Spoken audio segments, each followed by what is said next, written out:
Store ভাড়া অন্যায্যভাবে অন্যায়ভাবে এখানে অতিরিক্ত হারে তোলা হচ্ছে। গতবারের তুলনায় এবছরে 100 টাকা বৃদ্ধি করছে। 350 টাকা আমরা চাই, সব জায়গায় 350 টাকা।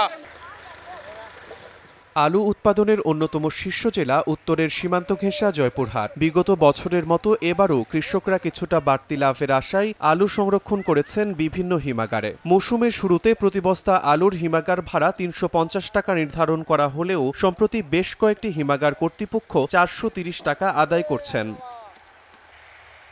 একদিকে আলুর বাজার মূল্য নিম্নমুখী, অন্যদিকে হিমাগারে বাড়তি ভাড়ার চাপ। বিষয়টি বারবার হিমাগার কর্তৃপক্ষ ও স্থানীয় প্রশাসনকে জানানো হলেও মেলেনি সমাধান। বাধ্য হয়ে সড়ক অবরোধ করে মানববন্ধন করেন ভুক্তভোগীরা। 350 টাকা আমরা চাই, সব জায়গায় 350 টাকা। আমরা কেন আমাদের কাছ থেকে কঠোরভাবে বেশি নিতে চাই? আমাদের দাবি স্টোর ভাড়া অন্যায্যভাবে অন্যায়ভাবে এখানে অতিরিক্ত হারে তোলা হচ্ছে। অন্যান্য স্টোরের পার্শ্ববর্তী জেলা বগুড়া থেকে 350, রাজশাহীতে 325, কিন্তু আমরা কি বাংলাদেশের বাইরের লোক? আমরা এখানে শান্তিপূর্ণভাবে মানববন্ধন করতেছি। তার কারণটা হচ্ছে আমাদের স্টোরের ভাড়া গতবারের তুলনায় এবছরে 100 টাকা বৃদ্ধি করছে। আলু আমরা বিক্রি করতে পারিনি, এমনি আমাদের আলুর দাম খুব কম, এই জন্য আমরা বিপদে পড়ে গেছি। আর সাধারণ কোল্ড স্টোরের কর্তৃপক্ষরা এনারা আমাদের থেকে অন্যায়ভাবে ভাড়া বেশি নিচ্ছে।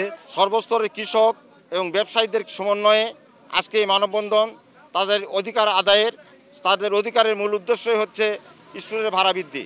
2-1 ঘন্টার মধ্যে টিএনও সাহেবের কাছে বসে এখানকার সার্বিক বিষয়ে শান্তি শৃঙ্খলা বজায় রেখে কীভাবে আগের ভাড়া নিয়ে কোল্ড স্টোরে আলু ডেলিভারি করা যায় সেই ব্যাপারটা নিশ্চিত করব। অবরোধের কারণে ঘণ্টাব্যাপী জয়পুরহাট আঞ্চলিক মহাসড়কের দুই পাশে বিভিন্ন যানবাহন আটকে পড়ে। বেকায়দায় পড়েন দূর দূরান্তে যাওয়া যাত্রীরা। পরে পুলিশ ও উপজেলা প্রশাসনের আশ্বাসে স্থগিত করা হয় কর্মসূচি। কৃষক পর্যায়ে যে আলু রাখা আছে এদের দাম নিয়ে অসন্তোষ প্রকাশ করলে তারা একটা মানববন্ধন করে।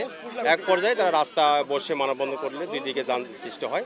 আমি তাদের সঙ্গে এসে কথা বলছি, তাদের যৌক্তিক দাবি আমরা সংশ্লিষ্ট স্টেকগুলোর সঙ্গে আলোচনা করে মেটানোর চেষ্টা করব। সকালে আমি জানতে পারি যে যারা আলু চাষি আছেন এবং ব্যবসায়ী আছেন তারা আরবি কোল্ড স্টোরেজ অতিরিক্ত ভাড়া আদায় করছে এই অভিযোগে ঘেরাও করেছেন।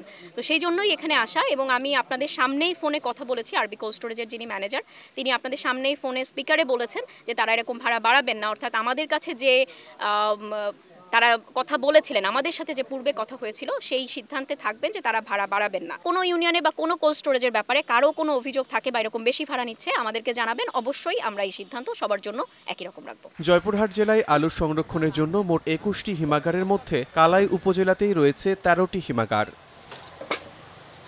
সময় সংবাদ, জয়পুরহাট।